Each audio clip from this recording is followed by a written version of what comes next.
Hey everybody, Tim Brahim, Performance Experts Coaching and Leadership 360 with another business and life tip for you. And today's business and life tip, all in one, is around the subject matter of governing your energy and as it relates to time management. So I guess the first question that I have for all of you is, do you ever really take a step back and take an inventory of your energy? Like, are you fired up during the day? Do you have momentum? Do you have wind behind your sails? Or are you feeling sluggish? Are you feeling scattered? Are you feeling frustrated by all that you have to do and that you're not getting done? Well, there's a real importance behind taking inventory on that. Our energy that we carry into our day has everything to do with our results. And one of the things that I think is really critical is for us to start taking a look at what we declare as being an open loop versus closing it. Getting things done, if you will. Now, one of the things that's really important to consider is the clutter that you have in your office. I have so many clients that when they first start working with us have an office that's in complete disarray.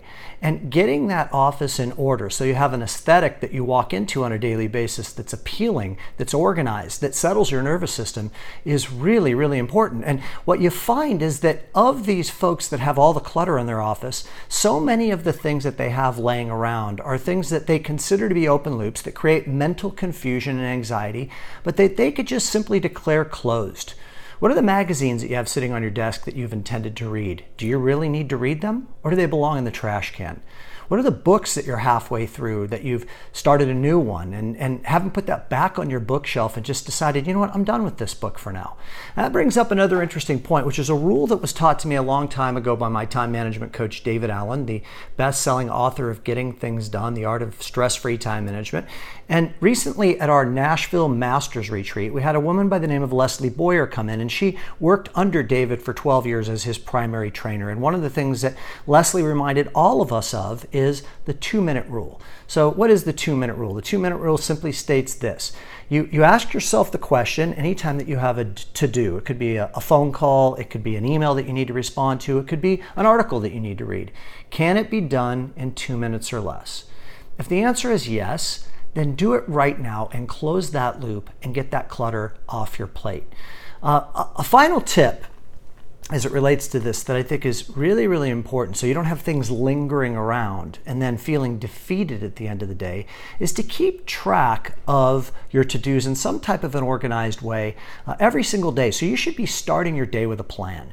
You should have, it could be on a yellow legal pad, it could be on a dashboard in some type of an electronic task management system like a customized version of the task feature in Outlook. It could be OmniFocus or any of the other platforms that are out there that will help you organize your tasks and put them right in front of you.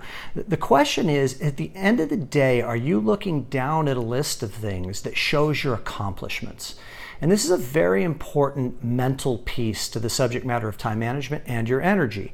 Back in the day, I'm going to date myself, this was like before we were using technology so efficiently, I used to write out a handwritten to-do list on my desk every morning.